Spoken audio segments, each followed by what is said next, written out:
What's up, guys? Welcome back to the channel. So it feels like we've been in a bit of a waiting period or transition period waiting for Z2 Extreme devices. We're still waiting on the official Legion Go 2 announcements for pre-orders and pricing, which we're kind of expecting on September 5th. We got a lot of information about the Xbox Ally devices, Ally X and the Ally, the white and black versions from Gamescom, but still no official USD pricing or pre-orders yet there, though some stuff has popped up on Best Buy, and you got to kind of wait to see when things show up for those pre-orders. So we'll be checking all that out. But in between all that, something kind of fun came out here that I thought we would take a look at, and it's a new Lunar Lake based 3D handheld. And there's been quite a few articles kind of popping up on this thing, and I thought, well, you know, while we're waiting on everything else and a bunch of cool games actually coming out this week to test, we'll take a look at this. So this is coming from Abxylute, and it is an Intel based 3D handheld, quite pricey. It is coming in October, but we'll take a look here at what the video cards article is saying and just kind of talk about this thing a little bit. So let's go ahead and get into it. All right, so we'll take a closer look here at the article. Abxylute confirms plans to launch 11-inch handheld with Intel Lunar Lake. Abxylute, a company previously known for budget Android gaming handhelds, is preparing to launch a Windows-based handheld PC with features rarely seen in the segment. The device, branded as the Abxylute 3D One, is scheduled for release this fall with a price of around $16.99. So if that's USD, we're talking $1,700 plus whatever the tax rate is in your state. So she's definitely an expensive one. The handheld uses a display technology originally introduced by Tencent in 2024 under the name Tencent 3D One. The screen measures 10.95 inches with a resolution of 2560 by 1600 pixels and supports 120 Hz refresh rate. A hardware toggle allows switching between 2D and 3D viewing modes with a stereoscopic effect delivered through an eye tracking system. Abxylute says about 50 popular Steam games have been tuned for a deep effect mode, while an additional app can convert photos and videos into 3D. And I immediately thought of my 3DS from before, when I used to play on that a lot, and the experience was more or less, instead of things really kind of popping out at you from the screen, you were more looking into this kind of box and everything happening, this 3D depth effect. And in some games it was actually pretty cool. Most of the time I had it turned off myself. I know everybody had their own opinion about the whole 3D thing back then in general, but especially on the handheld and stuff. But it was cool. Nintendo had that with no glasses, and some games it was actually pretty neat. So this would be interesting. This is a much larger screen, almost 11-inch screen, higher resolution, so it'd be very interesting to see how the 3D effect actually works and what distances it's very good at, and that type of thing, how good the tracking is. You know, stereo free 3D actually can be pretty cool. Some people, it can cause a lot of eye strain and stuff like that. I used to do a lot of 3D stuff back when we were really into that with movies and TVs and all that.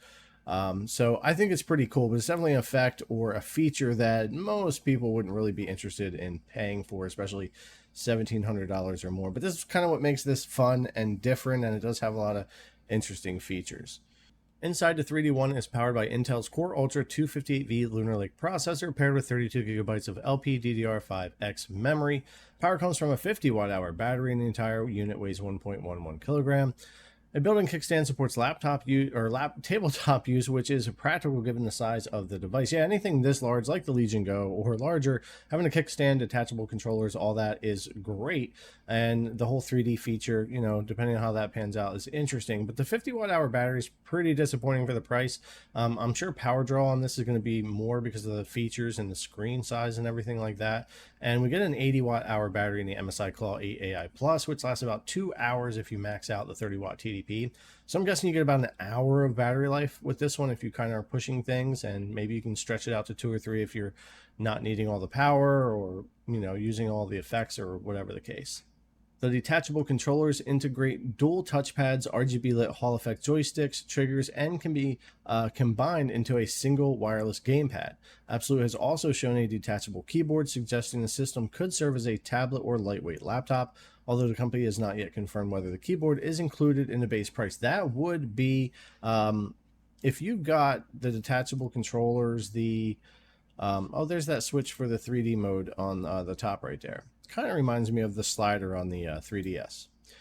This is huge, but anyway, if this came with you know, the attachment here and also the keyboard for that price, which I'm kind of doubting it, but if it did, still super expensive. I still probably couldn't recommend it based on everything, but that would be nice. That would be a game changer if you got kind of this whole package together for 1,700 bucks and made it a lot more useful without having to spend a bunch more money. Yeah, I could see that being a little bit more appealing for someone. The good news is that we're finally getting a new Lunar Lake gaming handheld, an architecture that surprises with performance and easily competes and often wins with AMD Ryzen Z2 series. But where are the cheaper alternatives? Yeah, and we have only really had the one major handheld with MSI, with the Intel, and really, their first round out with Intel was horrible last year, but this year has been great with the MSI Claw 8 AI Plus. I still use it every day. I still really enjoy the performance. Intel keeps updating drivers.